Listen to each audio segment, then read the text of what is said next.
అయితే మీరు మినిస్టర్గా ఉన్నారు కాబట్టి అడుగుతున్నానండి. ఇంకోటి ఏంటంటే ఈ మేడిగడ్డ కుంగిపోయింది, వంగిపోయింది అన్న అటువంటి దానివలన ఈ కేసీఆర్ గాని, కేటీఆర్ గాని ఎఫెక్ట్ హరీష్ రావు గారికి అటువంటి ఎఫెక్ట్ అంటే జైలుకి పంపించడం గాని, కక్షపూర్తి చర్యలు అలాంటివి ఉంటాయంటారండి? అంటే అది కచ్చపూరితమైనటువంటి అదే కుంగిపోయింది కదా, వంగిపోయింది, కుంగిపోయింది. నాసిరకం పనులన్నీ సెంట్రల్ వాటర్ కమిషన్ నుంచి వచ్చిన ఒక నిపుణుల బృందం కూడా మేము సలహాలు ఇచ్చినా ఆ సలహాలు పాటించకుండా వారి ఇష్ట ప్రకారం చేసినారు కాబట్టి ఈ పరిస్థితి ఉంది. ఇప్పుడు దాని మీద ఈడీ కూడా ఎంక్వైరీ జరుగుతాను, ఎన్ఫోర్స్ డిపార్ట్మెంట్ వాళ్ళు కూడా ఎంక్వైరీ జరుగుతుంది. ఎంక్వైరీ జరిగినాక దాన్ని బట్టి ఏమేమి కేసులు ఉంటాయో, అంటే జైలు పంపిస్తారంటే నేను ఎట్లా చెప్పగలను? అంటే వీళ్ళు వదిలేచ్చాడు మనవాళ్ళు పోనీ సరే, తెలంగాణ దిగొచ్చిన వాడు కదా, ఏం తప్పు నిజంగా తప్పు జరిగింది ఆయన తెచ్చింది ఏముంది, ప్రజలు ఆమె సోనియా గాంధీ ఇచ్చింది మాకందరికీ తెలిసిందే కదా ఈ సత్యం. అంటే ఈయన కష్టపడి తెలంగాణ సంపాదించింది, తెలంగాణ చెమట వచ్చి మట్టి మోసినాడే కదా. నువ్వు నా దగ్గర వచ్చి అటువంటి మాటలు మాట్లాడు. ఆమె సోనియా గాంధీ ఇవ్వదలుచుకున్నది ఇచ్చింది. సెంట్రల్ గవర్నమెంట్లో 2 సార్లు మోడీ ఉన్నారు. ఈసారి ఏ ప్రభుత్వం రావడానికి అవకాశం ఉందంటారు? సీట్లు వచ్చినది ఎందుకు రామ మందిరం నిన్న మొన్న దేశంతో వచ్చిందంతా నార్త్ ఇండియాలో వచ్చింది. సౌత్ ఇండియాలో వాళ్ళకి ఏం లేవు. అయితే తెలంగాణలో 4 సీట్లు ఏమో వచ్చినాయి. కర్ణాటకలో లాస్ట్ టైం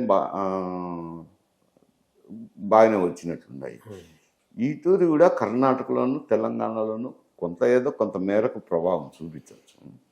నార్త్ ఇండియాలో అయితే మరి ఆయన కూడా ఆయన ప్రయత్నాల్లో భాగమే కదా. అది ఇప్పుడు రామ మందిరం ప్రతిష్ట చేయడం అనేది అది హిందువుల్లో ఒక సెంటిమెంట్ని రాజేస్తుంది కదా. అది కొంత మేరకు మరి పత్రికల్లో వచ్చిన వార్తలేండి. పొద్దున నార్త్ ఇండియాలో ఏం జరుగుతుంది మేమేం చెప్పగలము? నార్త్ ఇండియా ఒక రకంగా రియాక్ట్ అవుతుంటుంది.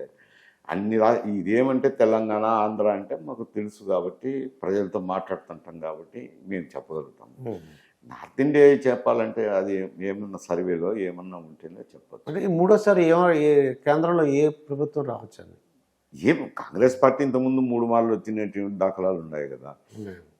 మరి ఆయనకి నార్త్ ఇండియాలో కథ ఇక్కడేం లేదు కదా, ఇక్కడ పరిస్థితి ఏం లేదు కదా. అంటే వాళ్ళు ఏమంటారంటే జనరల్ కామన్ పీపుల్ ప్రపంచంలో కూడా చాలా గొడవలుగా ఉంటున్నాయండి. దేశాల మధ్య గొడవలు, జీడిపి పడిపోయింది కాబట్టి మళ్ళీ మోడీ ఉంటే బాగుంటుందని కొంతమంది అనుకుంటున్నారు. నేను జీడిపిలు బీపీలు అవన్నీ ఏం పనిచేసేటి కాదులేండి. జీడిపి పడిపోలేదు, అభివృద్ధి కుంటుపడలేదు. ఇవన్నీ అయితే ఎకనామిక్ సూచనలు అండి, అద్దాలు పెట్టుకొని బుల్లిగడ్డలు చెప్పేటి అవి కాదు. ప్రజలకు ఏది అభిమానం ఉంటుందో దాన్ని చేసిన వాళ్ళు జనరంజకులు అవుతారు. అంతే. మీరు ఒకటి అనుకుంటుంటారు, మీకు అనుకూలంగా జరిగినప్పుడు తప్పకుండా మీలో అభిమానం ఉంటుంది కదా. అట్లా ఏ పరిస్థితులు ఉన్నాయో నార్త్ ఇండియా కథ నాకైతే పూర్తి అవగాహన లేదు. మీరు రాజకీయాలు చేసినప్పుడు మీరు అంటే సీట్లు అంటే పంపకాలు కానీ అన్నీ కూడా మీ ఓన్గా చేసుకున్నారండి. అంటే కాంగ్రెస్ పార్టీ ఏ పార్టీ వాళ్ళు కూడా. ఈసారి వ్యూహకర్తలను కొత్తగా ఎంటర్ అయ్యారు సార్. వ్యూహకర్తలని ఉదాహరణకి ప్రశాంత్ కిషోర్ అని వచ్చాడండి. ఆడొచ్చి ఇక అందరికీ అంటే ఇది నేనుంటా, ఒకసారి తెలుగుదేశం అంటాడు, ఒకసారి ఏమో వైఎస్ఆర్సీపీ అంటాడు, ఒక నేను అక్కడ వెస్ట్ బెంగాల్లో ఇచ్చాను ఇలా అంటుంటాడు అండి అతను. అంటే ఏంటి సార్ ఇతను నిజంగా అంటే ఇప్పుడు ఇంతకుముందు గతంలో అయితే ఇంత ఆధునీకరణ లేదు. రాజకీయ పార్టీలో ఉండే నాయకుల అభిప్రాయాలను బట్టి ఏదో ఒక అవగాహన చేసుకుని వాళ్ళు పరిపాలన చేసేవాళ్ళు, ఎన్నికలకు కూడా సమాయత్తం అయ్యేవాళ్ళు.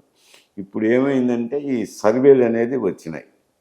ప్రతి ఒక్క పార్టీ డబ్బులు ఇచ్చి సర్వేలు చేయించుకోవడము, సర్వేలు విశ్లేషణ చేయించుకోవడము. ఎవరో ఒకరు ఉంటున్నారు కదా వ్యూహకర్తలు అనేవాళ్ళు. ఇప్పుడు ఈ తెలంగాణలో కాంగ్రెస్ పార్టీకి ఆయన సునీల్ కనుగోల అని ఆయన శిష్యుడే అనుకో, పీకే శిష్యుడే.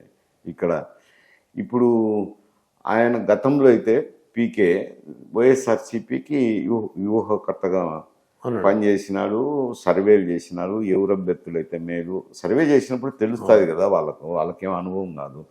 ఫలానా ఏరియాలో ఎల్లయ్య పుల్లయ్య మల్లయ్య వీళ్ళకి బాగుంటుంది అని వాళ్ళు సర్వేలో చెప్పింటారు కదా. దాన్ని చేసుకొని మీ పార్టీలో వీళ్ళైతే బాగుంటుందండి అని ఏదో సలహా ఇస్తూ ఉంటారు.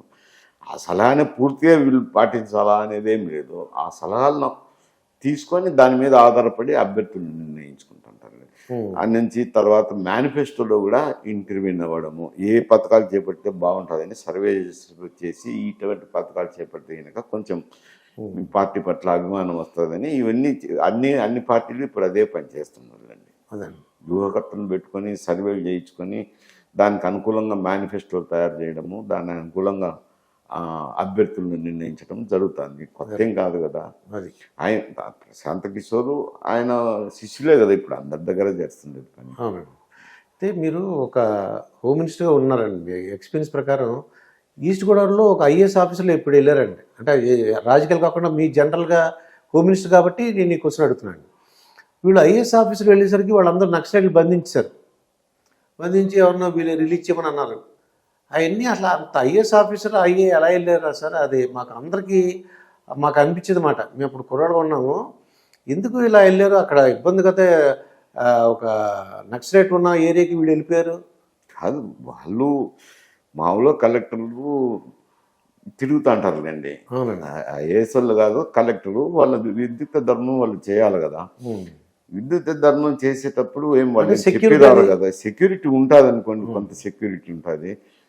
వాళ్ళ విద్యుత్ ధర్మం నిర్వహించడానికి పోయినప్పుడు వీళ్ళు కాపు కాసి చేసే పని అది. కిడ్నాప్ చేసినాక జరగచ్చు, అదేం జరిగేదానికి హోమ్ మినిస్టర్గా మీకు బాగా ఆనందం కలిగిన సంఘటనలు ఉన్నాయి సార్?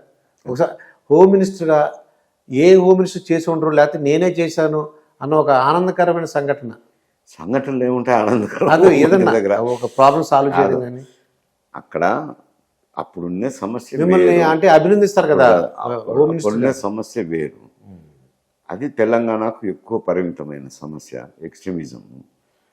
అది అంతవరకు కొంచెం లిబరల్ యాటిట్యూడ్ ఉండడానికేనేమి, విశృంఖల అయిపోవడము, కిడ్నాప్లు, ఎక్స్టార్షన్స్ రకరకాలు జరిగినాయి. జరిగిన తర్వాత కొంచెం స్టెర్న్గా యాక్షన్ తీసుకునే తల్లికి స్లోగా అనుకోండి, అప్పుడు తీసుకునే చర్యల వల్ల పోలీసుల్లో నైతిక స్థైర్యం పెరగడము, తర్వాత వాళ్ళకి ఇన్సెంటివ్స్ ఇవ్వటము, ఇవన్నీ జరిగేసరికి వాళ్ళు పటిష్టమైన చర్యలు తీసుకుంటూ వచ్చేసరికి స్లోగా సర్దుబాటు అయిపోయింది. అది అయిపోయి ప్రజలకు ప్రశాంత వాతావరణం ఏర్పడేసరికి అది ఒక తృప్తి ఉంటుంది కదా. అందుకని దాంట్లో మంచి పని చేసినారు అని అనుకుంటారు. ఇప్పుడు మీరు హోమ్ మినిస్టర్ ఉన్నప్పుడు ముఖ్యమంత్రి ఎవరు సార్? ఇప్పుడు నేను ఫస్ట్ అయింది హోం మంత్రి అయినప్పుడు నేదురుమల్లి జనార్దన్ రెడ్డి. మళ్ళీ ఆయన మధ్యలో ఇదిగిపోయి విజయభాస్కర్ రెడ్డి గారు వచ్చారు. అసలు వీళ్ళ స్టైల్ ఎలా ఉంది సార్? ముఖ్యమంత్రులుగా మీరు ఎంతమంది చూసుంటారు, అప్పటి ముఖ్యమంత్రులకి ఇప్పుడు ముఖ్యమంత్రులకి ఏమైనా తేడా ఉందంటారా, లేకపోతే సేమ్ అడ్మినిస్ట్రేషన్ అలా ఉందంటారా? అప్పుడు పరిస్థితులు వేరు. అప్పుడు కాంగ్రెస్ పార్టీ అధికారంలో ఉన్నది, వ్యతిరేకంగా తెలుగుదేశం పార్టీ ఉన్నది. Telugu Desam party regional party, Congress party వచ్చి నేషనల్ పార్టీ.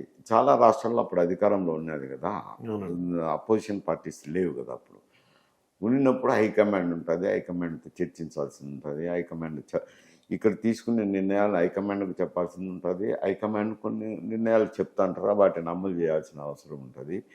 కొంత స్వాతంత్రం తక్కువ ఉంటుంది. ఇక్కడ రీజనల్ పార్టీ కాబట్టి తెలుగుదేశానికి వాళ్ళ సొంత నిర్ణయాలు తీసుకుంటున్నారు.